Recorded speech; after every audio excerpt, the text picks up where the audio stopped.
अस्सलामुअलैकुम। उम्मीद है आप सब खैरियत से होंगे। लास्ट वीडियो के अंदर हमने डिस्कस किया था क्रोमोसोम कंपोजिशन और क्रोमोसोम ऑर्गेनाइजेशन को। आज हम लोग पढ़ेंगे डीएनए रेप्लिकेशन को कि डीएनए रेप्लिकेशन क्या होती है और कौन सा मॉडल है जिस मॉडल के तहत डीएनए रेप्लिकेशन होती है। रेप्लिकेशन की जब हम लोग डिस्कस करते हैं, हम ये कहते हैं कि रेप्लिकेशन वो बायोलॉजिकल प्रोसेस है जिसके अंदर सेल डिवीजन से पहले, जब सेल डिवाइड होता है उस डिवीजन से पहले कोई भी सेल जो है ना वो अपने डीएनए की क्या करता है, कॉपी बना लेता है। उस कॉपी बनाने को क्या कहते हैं, डीएनए रेप्लिकेशन कहते हैं। कॉपी बनाई क्यों जाती है? कॉपी इसलिए बनाई जाती है क्योंकि एक सेल डिवाइड हो के दो सेल बन रहे हैं।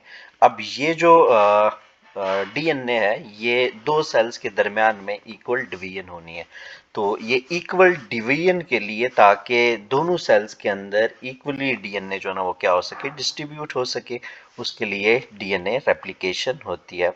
तो आइए देखते हैं कि डीएनए रेप्लिकेशन होती कैसी है और उसकी कैरेक्टरिस्टिक्स क्या क्या हैं। की फीचर्स देखें अगर डीएनए रेप्लिकेशन के, तो हम ये कहते हैं कि रेप्लिकेशन जो होती है वो सेमी कंजर्वेटिव रेप्लिकेशन होती है।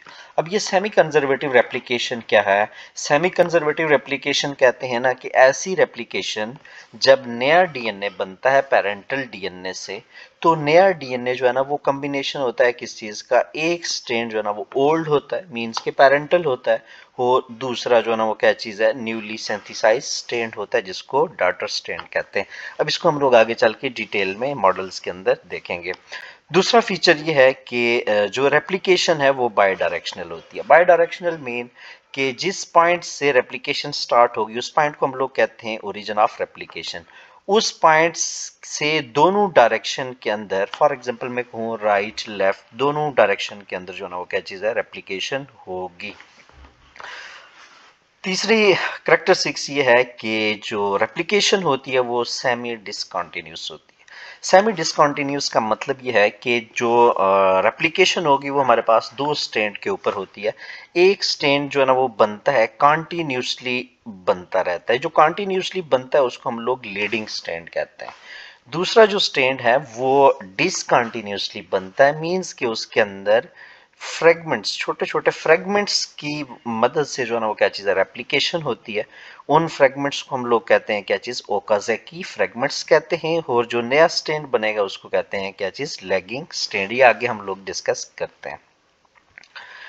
अच्छा, डीएनए रेप्लिकेशन या ओरिजिन ऑफ रेप्लिकेशन की हमने बात की। हम कहते हैं कि इस तरह से ये पॉइंट है जिस पॉइंट से जो है ना वो क्या चीज़ है, रेप्लिकेशन होती है। जिस पॉइंट से रेप्लिकेशन स्टार्ट होगी उस पॉइंट से हम दोनों डायरेक्शन में देखें, हम ये देखते हैं कि यहाँ से इस डायरेक्शन में भी रेप्लिकेशन हो रही है और यहाँ से इस डायरेक्शन के अंदर भी रेप्लिकेशन हो रही है। दोनों डायरेक्शन के अंदर रेप्लिकेशन होती है जिसकी वजह से हम लोग कहते हैं क्या चीज़, जो रेप्लिकेशन है वो बाई डायरेक्शनल है। नेक्स्ट अगर बात करें, हमने पीछे देखा कारण सेमी डिसकंटिन्यूस की। फॉर एग्जांपल यहाँ पे हम लोग देखते हैं जब ये डीएनए जो है ना वो क्या चीज़ है, दोनों क्या थे, एक दूसरे दोनों स्ट्रैंड, ये वाला पेरेंटल और ये वाला पेरेंटल दोनों अटैच थे। तो ये वो पॉइंट था बिल्कुल जहाँ से रेप्लिकेशन क्या हुई, स्टार्ट हुई, जिसको हमने कहा ओरिजिन ऑफ रेप्लिकेशन। अब यहाँ से जिसको डीएनए बनना शुरू हुआ, एक स्ट्रैंड को हम लोग देखते हैं, ये जो पॉइंट होता है ना, यहाँ तक अभी तक डीएनए क्या हो चुका हुआ है, अनजिप हो चुका हुआ है, मीन्स के ओपन हो चुका हुआ है। हमें पता है कि डीएनए इस तरह से जो है ना वो क्या चीज़ है, ट्विस्टेड स्ट्रक्चर होता है, पहले उसको अनजिप किया जाता है, जो आगे हम लोग मैकेनिज्म ऑफ रेप्लिकेशन के अंदर डिटेल से देखेंगे। यहाँ तक जो है ना वो क्या चीज़ है, जो हेलिकेज एंजाइम है उसने इसको क्या कर दिया हुआ है, अनजिप कर दिया हुआ है। अब जब ये अनजिप हो गया डीएनए जो है ना वो क्या चीज़ है, हेलिकेज एंजाइम ने दोनों स्ट्रैंड को जो है ना वो क्या चीज़ है, अलग अलग कर दिया। करने के बाद अब जब रेप्लिकेशन स्टार्ट हुई है, एक स्ट्रैंड पे हम लोग इस तरह से देखते हैं, तो देखिए यहाँ से ये कंटिन्यूसली एक स्ट्रैंड बन रहा है। ये पेरेंटल स्ट्रैंड है, ये एज ए टेम्पलेट यूज हुआ, इसको देखते हुए एक स्ट्रैंड कंटिन्यूसली बन रहा है। कहाँ बन रहा है? ये वो पॉइंट है जिसको कहते हैं रेप्लिकेशन फोर्क। एक पॉइंट एक स्टैंड के ऊपर रेप्लिकेशन 4 की तरफ डीएनए क्या हो रहा है, इस तरह से सिंथेसाइज हो रहा है। तो ये कंटिन्यूस रेप्लिकेशन हो रही है, यहाँ से आगे ओपन होता जाएगा और ये रेप्लिकेशन होती जाएगी, इसको कहते हैं कंटिन्यूस रेप्लिकेशन। अब जो दूसरा स्टैंड है हमारा, उसके ऊपर जो है ना वो क्या चीज़ है, इस तरह से जब ये ओपन हुआ तो फर्स्ट जो है ना वो जो रेप्लिकेशन स्टार्ट हुई वो इस पॉइंट से स्टार्ट हुई, यहाँ तक डीएनए क्या हुआ, बना। तो तब तक जो है ना वो क्या चीज़ है, ये फर्दर ओपन हो चुका था इस पॉइंट तक, ठीक है। फिर जो है ना वो यहाँ तक जब रेप्लिकेशन कंप्लीट हुई, फिर दूसरे पॉइंट से यहाँ तक स्टार्ट हुई, ठीक है। तब ये डीएनए और ओपन हो चुका हुआ था, फिर यहाँ से यहाँ तक स्टार्ट हुई, ठीक है। फिर यहाँ से यहाँ तक ओपन हो चुका था, ठीक है। अब जो है ना वो क्या चीज़ है, यहाँ से यहाँ तक स्टार्ट होगी। अब दूसरे स्टैंड के ऊपर हम लोग देखते हैं जो रेप्लिकेशन है वो डिसकंटिन्यूसली हो रही होती है, मींस कि वो स्टैंड जिसमें रेप्लिकेशन अवे फ्रॉम रेप्लिकेशन 4 हो रही है। ये रेप्लिकेशन 4 क्या है, यहाँ से अवे अवे रेप्लिकेशन हो रही है, जहां पे रेप्लिकेशन 4 से अवे हो रही है उसके अंदर जो है ना वो क्या चीज़ है, इस तरह से फ्रेगमेंट्स बनते हैं जो कहलाते हैं क्या चीज़, ओकाज़की फ्रेगमेंट कहलाते हैं, और यहाँ पे डिसकंटिन्यूस होती है। अब ये डिसकंटिन्यूस और कंटिन्यूस होती क्यों है, क्योंकि हमें पता है जो रेप्लिकेशन की डायरेक्शन है वो हमेशा 5 प्राइम से 3 प्राइम की तरफ होती है। तो एक पेरेंटल स्ट्रैंड जब हम देखते हैं कि वो जब ओपन होगा उसका एक एंड जो है ना वो क्या चीज़ है, 3 प्राइम है, तो दूसरा इधर 5 प्राइम होता है। तो नया जो स्टैंड बनेगा उसका 5 प्राइम एंड यहाँ पे होगा, जैसे यहाँ पे है। तो यहाँ पे 5 प्राइम से 3 प्राइम की तरफ रेप्लिकेशन होगी, वो हमेशा जो है ना वो क्या चीज़ है, जो लीडिंग स्टैंड होगा वो टूवर्ड रेप्लिकेशन 4 जो है ना वो रेप्लिकेशन होती है, तो वो कंटिन्यूस होती है। तो दूसरा जो है ना वो क्या चीज़ है, उसका यहाँ पे पेरेंटल स्टैंड जो है ना वो 5 प्राइम एंड यहाँ पे आ रहा है और उसका 3 प्राइम एंड यहाँ पे है, ठीक है। तो जो नया स्टैंड बनेगा उसका 5 प्राइम एंड इस साइड पे होगा और 3 प्राइम एंड इस साइड के ऊपर है, जैसे कि आप इस फ्रेगमेंट में देख रहे हैं। तो यहाँ से पहले 5 प्राइम से 3 प्राइम की तरफ यहाँ तक बनेगा, जब यहाँ तक कंप्लीट हो जाएगी तो फिर जो है ना वो क्या चीज़ है, डीएनए तब जो है ना वो पेरेंटल स्टैंड यहाँ तक ओपन थे तो यहाँ से आगे फर्दर रेप्लिकेशन होगी। इस वजह से जो है ना वो क्या चीज़ है, कंटिन्यूस और डिसकंटिन्यूस होती है। अच्छा, रेप्लिकेशन मॉडल्स की अगर बात करें तो एक मॉडल है जिसे कहते हैं क्या चीज़, कंजर्वेटिव मॉडल ऑफ रेप्लिकेशन।